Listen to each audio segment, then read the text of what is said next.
అంటే నేను మా తాతగారు వాళ్ళు ఇక్కడ చెన్నైలో సెటిల్ అయిపోయినారు ఇద్దరు. అంటే మా అమ్మ తరఫు నుంచి నాన్న తరఫు నుంచి ఇద్దరు బిజినెస్ వాళ్ళే.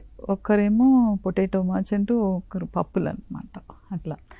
అండ్ మళ్ళీ ఒకరు చాలా కాస్మోపాలిటన్ టైపు, ఒక ఫ్యామిలీ ఏమో మా నాన్నగారు ఫ్యామిలీ ఏమో వెరీ కన్జర్వేటివ్, చాలా రూల్స్, ఆడపిల్లలు బయట పోవద్దు, మగవాళ్ళతో మాట్లాడొద్దు, ఇట్లా అట్లా అనమాట. ఇటేమో ఫుల్ కాస్మోపాలిటన్ మొత్తం. ఓకే. అట్లా ఆ కాంబినేషన్లో మా మదర్ అండ్ ఫాదర్ ఉండి మళ్ళీ మా మదర్ బాగా అడ్జస్ట్ అయిపోయింది అన్నిటికీ. సో నేను అనుకుంటా వాళ్ళ లైఫ్ నుంచి కూడా మేము చాలా ఉంటుంది కదా మనకు, ఆ రిఫ్లెక్షన్స్ అన్నీ చాలా ఉంటాయి. సో ఆ బ్యాలెన్స్ ఉన్నింది. అండ్ ఇంకొకటి మా నాన్నగారు వాళ్ళ తాత ఏమో కొంచెం ఆస్తి అన్నీ పోగొట్టుకోకుండా కొంచెం ఉండే అనమాట పిల్లలకు అనేసి. పెద్ద ఫ్యామిలీ, 13 మంది అనమాట ఆయనకు.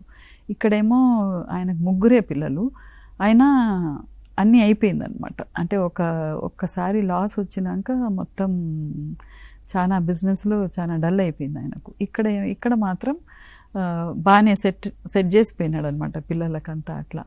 అయితే ఆ అప్స్ అండ్ డౌన్స్ బాగా చూసినాం మేము అనమాట. మళ్ళీ మా ఫాదర్ ఫస్ట్ నుంచి స్క్రాచ్ నుంచి స్టార్ట్ చేయడం, ఆయన బిజినెస్ అనమాట. అట్లా బిజినెస్ అనేసి ఆ మైండ్ సెట్ ఎట్లా అంటే బిజినెసే చేయాలి, ఏదైనా చేయాలి అనేసి అనుకునేది.